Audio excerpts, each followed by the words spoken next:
Imagine over 100,000 years ago, there's three cavemen walking through the woods. Caveman number 1, caveman number 2, and caveman number 3. And they come across a brick path. And on the other side of that brick path is a green bush with red flowers on it. And suddenly that bush shakes, and a saber-toothed tiger jumps out and it eats caveman number 1. Caveman number 2 and 3 get a shot of adrenaline, and they take off out of there. And they survived, but there was a difference between them when they survived. Caveman number 3 had a chemical released in his brain called brain-derived neurotrophic factor. And that's abbreviated BDNF. And BDNF is our brain growth hormone. So it acts like a steroid for our memory. So caveman number 3, with this memory steroid available, is able to lock in everything about that life and death situation into his subconscious memory.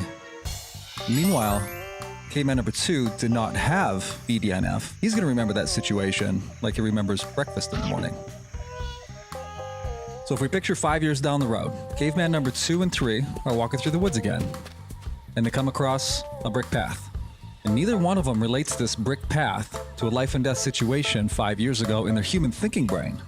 But the subconscious memory of caveman number 3 recognizes it. So he started to get anxious, and he doesn't know why. And then a mile later, they come across a green bush with red flowers on it. And that's enough for caveman number 3's brain to think he's back in that life and death situation. So adrenaline's released and his heart starts racing and blood's taken from his brain and pushed to his extremities to help with that fight or flight. So he gets tunnel vision. He has a difficult time thinking.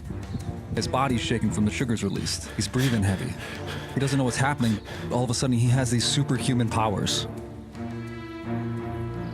And a saber-toothed tiger jumps out of that bush, and with those superhuman powers, caveman number 3 is able to take off out of there.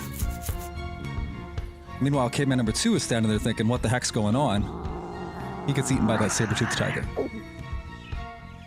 So caveman number 3 was able to survive that second tiger attack because he had this chemical released in his brain that allowed him to remember all of the triggers, the onsets to a life and death situation.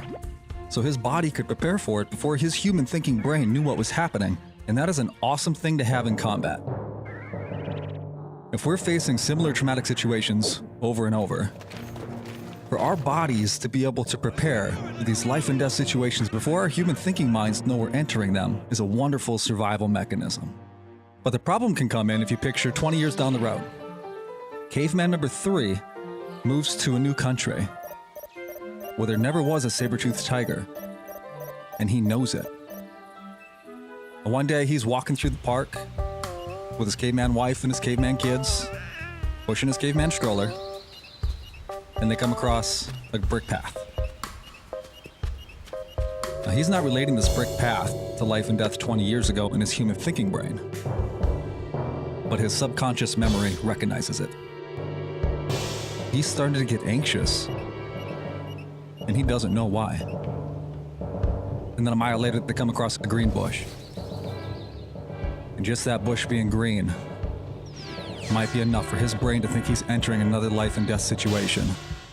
So adrenaline's released and his heart starts racing, and blood's taken from his brain and pushed to his extremities to help with that fight or flight. So he gets tunnel vision. He has a difficult time thinking. His body's shaking from the sugars released. He's so tense from seeing that brick path a mile ago that his muscles can start to cramp. His neck muscles tighten. You feel like he's choking. You feel like he's having a heart attack. His body's going through all of these physical effects. But all he is doing is pushing a stroller through the park with his wife and kids. He doesn't know what's happening, so he starts to panic, thinks he's dying of a stroke, of that heart attack.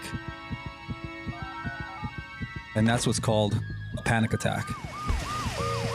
It's a very scary feeling to believe you're dying when all you're doing is pushing a stroller through the park with your wife and kids. Sometimes these memories are so strong that that caveman can even see the saber-toothed tiger again, though it no longer exists, or it never was in that country.